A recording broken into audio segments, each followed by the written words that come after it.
사랑하는 성도님들, 오늘도 이렇게 귀한 시간에 함께하게 되어 감사합니다. 혹시 이런 경험 있으십니까? 아침에 눈을 뜨면서 오늘 하루도 어떻게 보내야 할지 막막한 마음이 드는 경험 말입니다. 직장에서는 스트레스가 쌓이고, 집에서는 가족 간의 갈등이 있고, 건강도 예전 같지 않고, 경제적인 부담도 만만치 않습니다. 이런 현실 속에서 하루 종일 하나님과 동행하며 살아간다는 것이 과연 가능한 일일까요? 그렇습니다. 많은 성도님들이 이런 고민을 하고 계십니다. 주일에는 뜨겁게 예배드리고 은혜 받지만 월요일부터 시작되는 일상에서는 어느새 하나님이 멀게만 느껴집니다. 기도하고 싶은 마음은 있지만 언제 어떻게 해야 할지 모르겠고 바쁜 일상 속에서 하나님과 교제할 시간을 찾기가 쉽지 않습니다. 하지만 사랑하는 믿음의 가족들, 오늘 제가 전해드릴 말씀을 통해 이런 고민들이 해결되기를 소망합니다. 하루 종일 성령님과 함께할 수 있는 4가지 구체적이고 실제적인 기도의 방법들을 나누려고 합니다. 첫 번째로는 하루를 시작하는 아침 헌신 기도에 대해 말씀드리겠습니다. 두 번째로는 일상 속에서 드리는 순간 감사 기도를 살펴보겠습니다. 세 번째로는 어려운 상황에서 드리는 즉석 도움 기도를 다루겠습니다. 네 번째로는 하루를 마무리하는 저녁 성찰 기도에 대해 나누겠습니다. 이 4가지 기도를 통해 사랑하는 성도님들의 하루하루가 성령님의 임재로 가득 차고 어떤 상황에서도 하나님과 동행하는 복된 삶을 살아가시기를 축복합니다. 첫 번째로 하루를 시작하는 아침 헌신 기도에 대해 말씀드리겠습니다. 많은 성도님들이 아침에 일어나자마자 스마트폰부터 확인하고 뉴스를 보며 하루를 시작합니다. 그러면서 벌써부터 마음이 복잡해지고 걱정이 앞서게 됩니다. 이런 패턴이 반복되다 보면 하루 종일 하나님보다는 세상의 염려가 우리 마음을 지배하게 됩니다. 예수님께서는 어떻게 하루를 시작하셨을까요? 마가복음 1장 35절에서 이렇게 기록하고 있습니다. 새벽 아직도 밝기 전에 예수께서 일어나 나가사 한적한 곳으로 가서 거기서 기도하시더니, 이 말씀을 보면 예수님께서는 새벽 아직 밝기도 전에 일어나셔서 한적한 곳에서 기도로 하루를 시작하셨습니다. 예수님도 사람의 몸을 입고 이 땅에 계셨기 때문에 피곤하셨을 것입니다. 전날 많은 사람들을 치유하시고 가르치셨기 때문에 몸이 지치셨을 것입니다. 하지만 그럼에도 불구하고 새벽에 일어나셔서 아버지 하나님과 교제하는 시간을 가장 우선순위에 두셨습니다. 이것이 바로 우리가 본받아야 할 모습입니다. 아침 헌신 기도는 단순히 종교적인 의무가 아니라 하루를 하나님의 관점에서 바라보고 하나님의 뜻 가운데서 살아갈 수 있는 영적 준비 과정입니다. 구체적으로 어떻게 아침 헌신 기도를 드릴 수 있을까요? 먼저 기상 시간을 평소보다 15분에서 30분 정도 앞당겨 보시기 바랍니다. 그리고 일어나자마자 스마트폰을 보지 마시고 세수를 하고 정신을 맑게 한 후 조용한 곳에 앉으시기 바랍니다. 무릎을 꿇고 기도하셔도 좋고 의자에 앉아서 기도하셔도 괜찮습니다. 기도의 순서는 이렇게 하시면 됩니다. 첫째, 지난밤 평안한 잠을 주신 하나님께 감사드립니다. 둘째, 새로운 하루를 주신 은혜에 감사드립니다. 셋째, 오늘 하루 계획하고 있는 일들을 하나하나 하나님께 맡겨드립니다. 넷째, 오늘 만날 사람들을 위해 기도합니다. 다섯째, 하루 종일 성령님의 인도하심을 구합니다. 서울에 사시는 김 권사님의 간증을 들어보겠습니다. 김 권사님은 평소 아침 7시에 일어나셨는데 6시 30분으로 기상 시간을 바꾸셨습니다. 처음에는 힘들었지만 한 달 정도 지나니까 몸이 적응되었고 무엇보다도 마음이 평안해졌다고 하십니다. 예전에는 아침부터 서둘러서 나가느라 마음이 바쁘고 복잡했는데 이제는 하나님과 교제하는 시간을 가진 후에 하루를 시작하니까 어떤 일이 생겨도 평안한 마음으로 대처할 수 있게 되었다고 간증하셨습니다. 시편 5편 3절에서 다윗은 이렇게 고백합니다. 여호와여, 아침에 주께서 나의 소리를 들으시리니 아침에 내가 주께 기도하고 바라리이다. 다윗도 아침마다 하나님께 기도하고 하나님의 응답을 기다렸습니다. 이것이 다윗이 그토록 많은 시련과 고난 속에서도 하나님을 의지하며 승리할 수 있었던 비결입니다. 사랑하는 성도님들도 내일 아침부터 15분 일찍 일어나서 하나님과 교제하는 시간을 가져보시기 바랍니다. 처음에는 어색하고 힘들 수 있지만 계속 실천하시면 분명히 하루 종일 하나님과 동행하는 복을 경험하게 될 것입니다. 두 번째로, 일상 속에서 드리는 순간 감사 기도에 대해 말씀드리겠습니다. 많은 성도님들이 이런 생각을 하십니다. 기도는 정해진 시간에 정해진 장소에서 해야 한다고 말입니다. 물론 그런 기도도 중요하지만 성경에서 말하는 기도는 그것만이 아닙니다. 하루 종일 어떤 순간에도 하나님께 마음을 향할 수 있는 것이 기도입니다. 특히 감사 기도는 언제 어디서든 할 수 있는 가장 쉬우면서도 강력한 기도입니다. 우리가 감사의 마음으로 하나님을 바라볼 때 성령님께서 우리 마음에 평안과 기쁨을 주십니다. 데살로니가전서 5장 16절부터 18절에서 바울 사도는 이렇게 말합니다.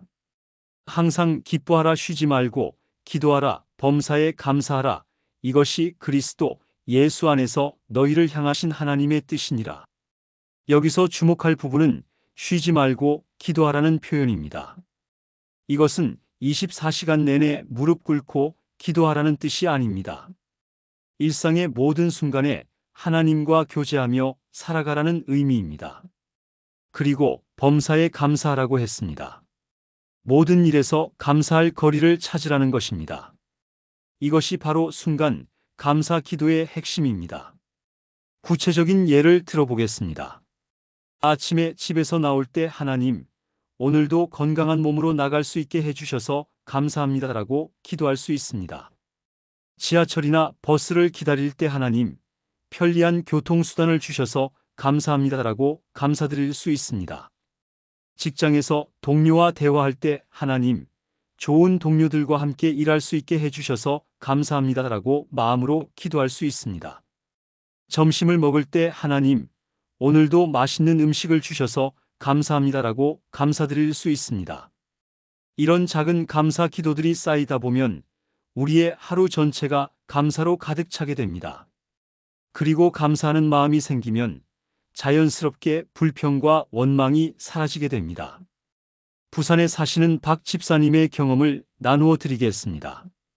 박 집사님은 평소 출퇴근 시간이 길어서 스트레스를 많이 받으셨습니다.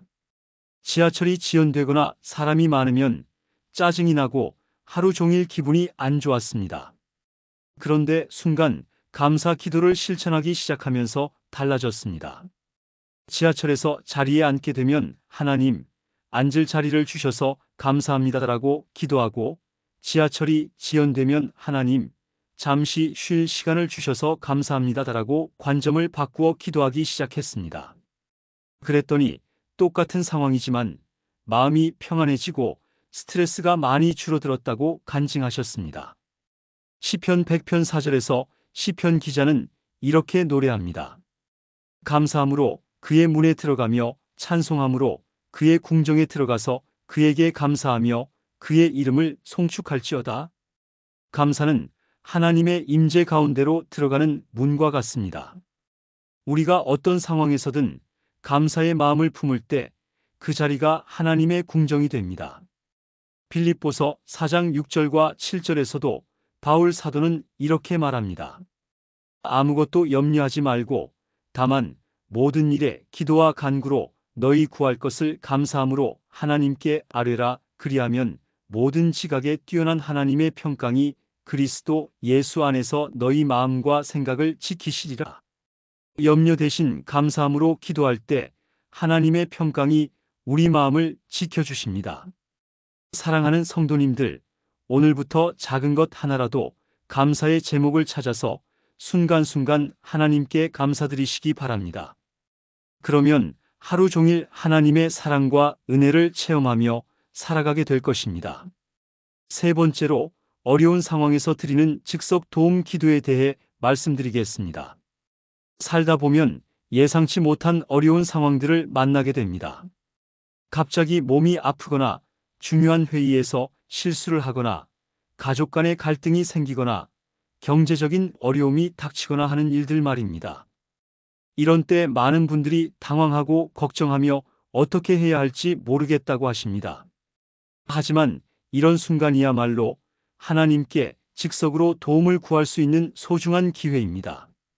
우리에게는 언제 어디서든 하나님께 부르짖을 수 있는 특권이 있습니다. 시편 50편 15절에서 하나님께서는 이렇게 약속하십니다. 환난 날에 나를 부르라. 내가 너를 건지리니 내가 나를 영화롭게 하리로다. 하나님께서는 우리가 환난 날에 부르기를 기다리고 계십니다. 그리고 우리를 건져 주시겠다고 약속하십니다. 이것이 우리에게 주신 하나님의 은혜로운 약속입니다. 예레미야 33장 3절에서도 하나님께서는 이렇게 말씀하십니다. 너는 내게 부르짖으라. 내가 내게 응답하겠고 내가 알지 못하는 크고 은밀한 일을 내게 보이리라. 하나님께서는 우리가 부르짖기만 하면 응답해 주시고 우리가 알지 못하는 놀라운 일들을 보여주시겠다고 약속하십니다. 그렇다면 구체적으로 어떻게 즉석 도움 기도를 드릴 수 있을까요? 첫째, 어려운 상황이 닥쳤을 때 당황하지 말고 먼저 마음을 진정시키고 하나님을 바라보시기 바랍니다. 둘째, 하나님, 지금 이 상황에서 어떻게 해야 할지 모르겠습니다. 도와주세요 라고 간단하게 기도하시기 바랍니다. 셋째, 하나님께서 주시는 지혜와 평안을 기다리시기 바랍니다. 넷째, 하나님께서 인도해 주시는 대로 행동하시기 바랍니다. 대구에 사시는 이 권사님의 간증을 들어보겠습니다. 이 권사님은 어느 날 직장에서 갑자기 중요한 프레젠테이션을 맡게 되었습니다. 준비할 시간도 부족하고 자신도 없어서 너무 떨렸습니다. 그런데 그 순간 하나님, 제가 지금 너무 떨리고 무서워요.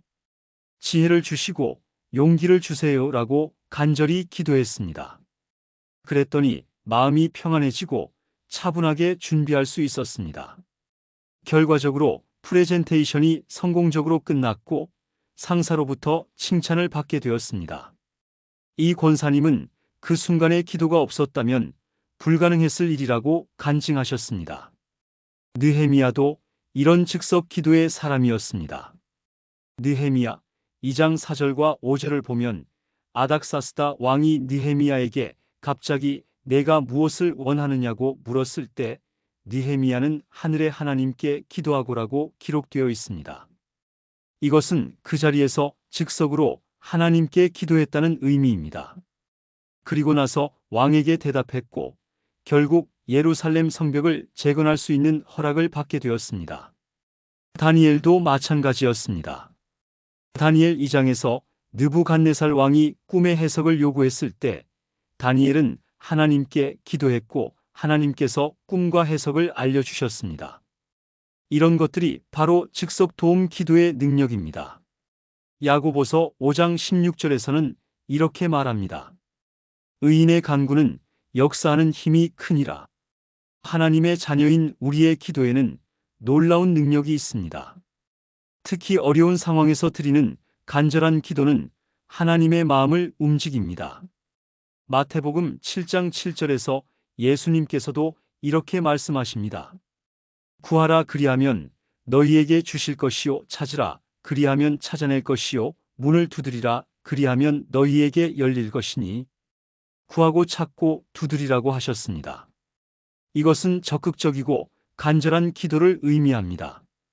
어려운 상황에서 하나님께 적극적으로 도움을 구하라는 것입니다. 사랑하는 성도님들, 앞으로 어떤 어려운 상황이 닥쳐도 먼저 하나님께 도움을 구하시기 바랍니다. 하나님께서는 반드시 응답해 주실 것이며 우리가 생각지도 못한 놀라운 방법으로 문제를 해결해 주실 것입니다. 네 번째로 하루를 마무리하는 저녁 성찰 기도에 대해 말씀드리겠습니다. 하루를 어떻게 마무리하느냐는 다음 날을 어떻게 시작하느냐만큼 중요합니다.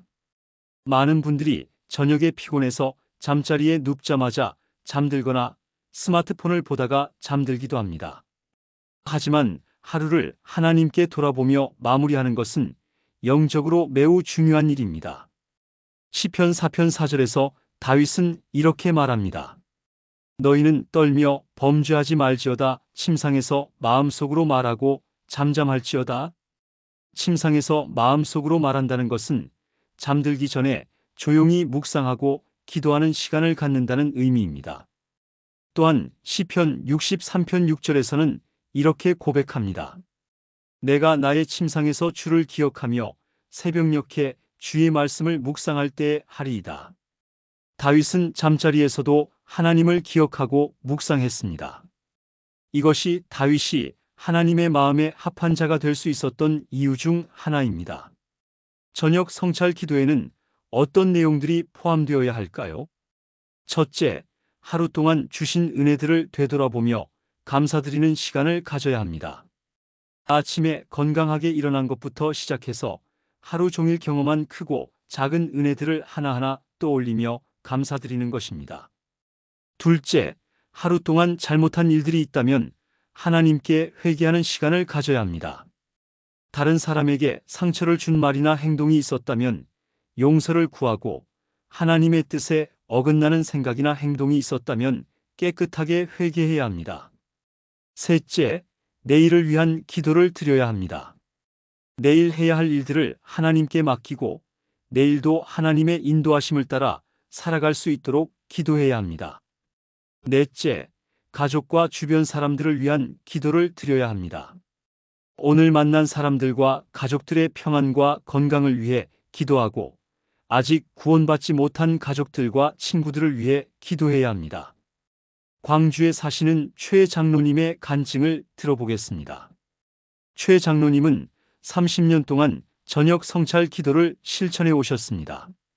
매일 잠들기 전에 10분에서 15분 정도 하루를 돌아보며 기도하는 시간을 가지십니다.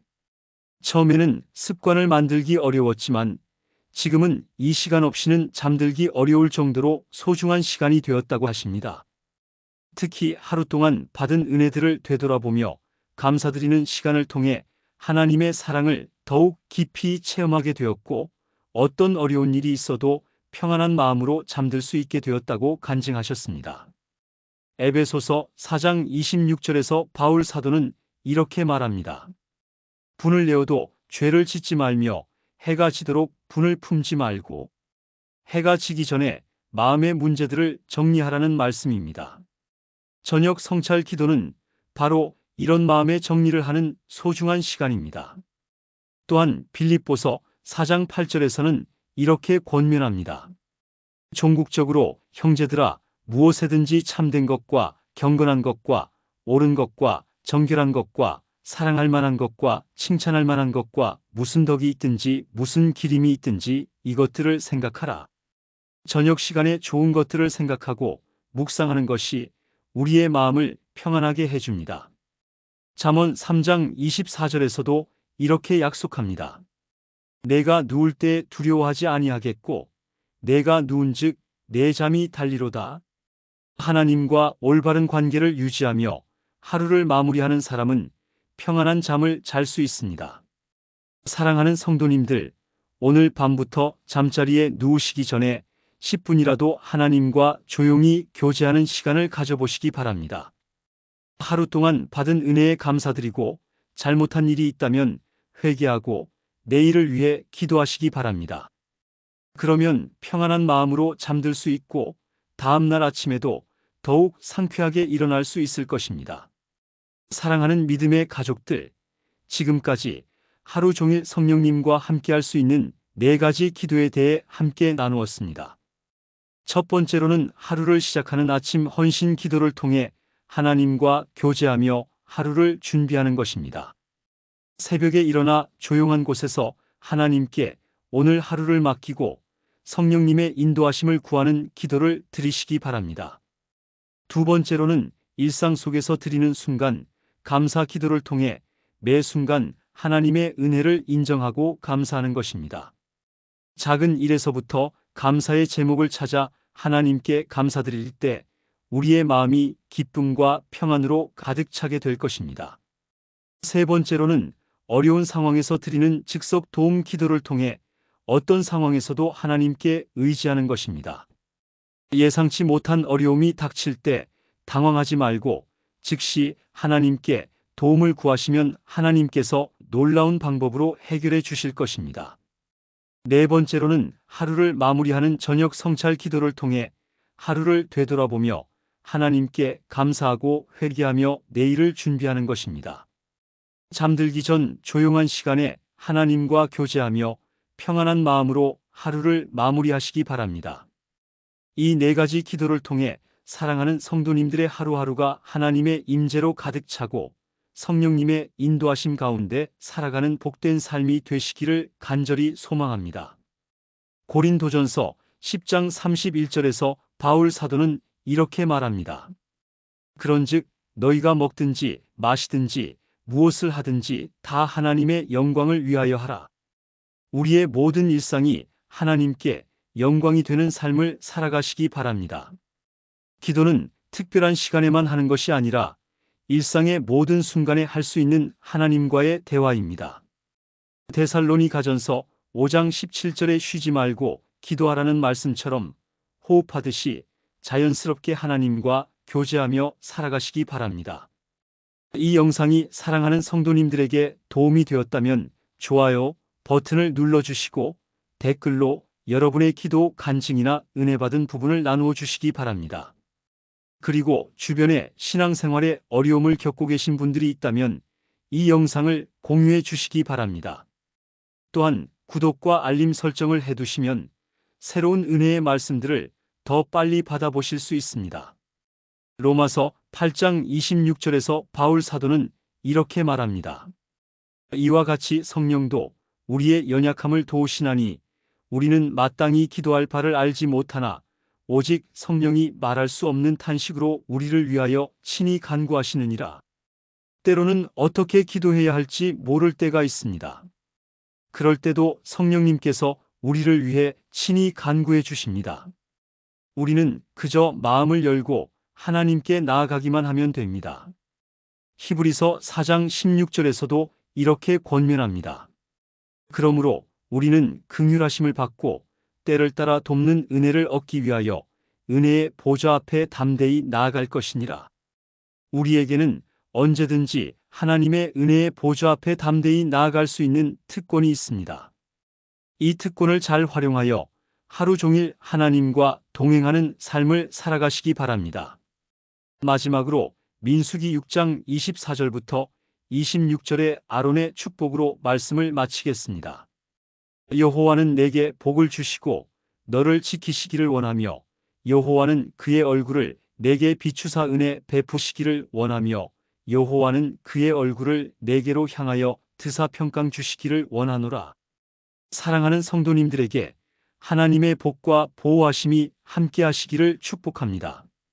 하나님의 얼굴이 여러분에게 비추어 은혜를 베푸시고 하나님의 평강이 여러분과 여러분의 가정에 충만하시기를 축복합니다. 오늘부터 이 네 가지 기도를 실천하셔서 성령님과 함께하는 복된 하루하루를 살아가시기를 주님의 이름으로 축복합니다. 예수님의 이름으로 기도드렸습니다. 아멘.